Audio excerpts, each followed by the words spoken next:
یکی از خاطرات جالب دوره طبابتی است که یک شب ناوقتای شب بود، خسته و زله بودیم که از شعبه عاجل زنگ آمد یک مریض جراحی آمده.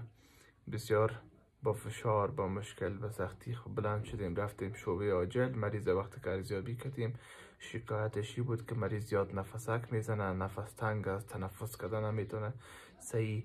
دکتر صاحب شعبه عاجل مریض ارزیابی کرده بودن، برای ما گفتن، ما هم که ارزیابی کردیم دیدیم مریض ایموروئید یا بواسیر مرحله 4 داشت. مرحله 4 معمولا آخرین مرحله است.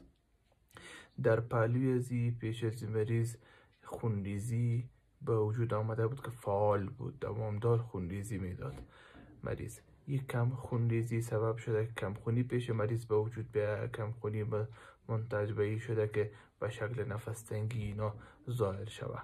اگر این کم دیگه هم دوام میکرد خونریزی از این مریض به شاک میرفت.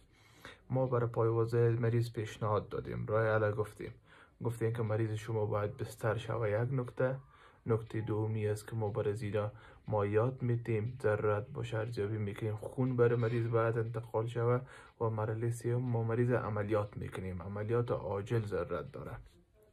یکی از پایوازه مریض میگفت نه، ما مریض پای عملیات نمیکنیم به خاطر از اینکه عملیات انسان نیم آدم میسازه، نیم آدم میسازه.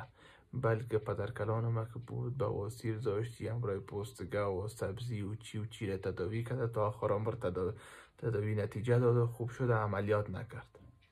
ما ایران مانده بودم که برای پایواز مریض چی بگویم. مریض تقریبا در حالت مرگ و این انتظار داره او را با پوستگه و سبزی و روغن اینا تداوی کنه. اگر شما به جای مریض می بودین چه تصمیم می گرفتین به جای پایواز مریض اگر می بودین؟ و اگر شما این تجربه ها را در شفاخانه و در ساعات کاری و مسلکیتان دارین برای ما بنویسین.